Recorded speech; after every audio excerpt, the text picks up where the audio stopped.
If you want to set up photo or picture as always on display on POCO M8, open the settings.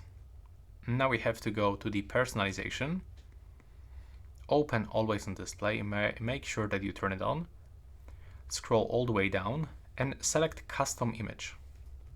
Now you have to go into the image, so we have to select image. Now you are in your gallery and you can pick any photo that you want. You can scale this picture by using that gesture, pinch in or pinch out, and here you can also reverse colors. Then when we swipe up, we can change the text color, so basically we will change color of our time and the date. We can change the clock position, so we can put it down, up, or we can just get rid of it completely. And we can adjust the display items, by the way. We have to click apply if we want to get this one, and that's all for this video.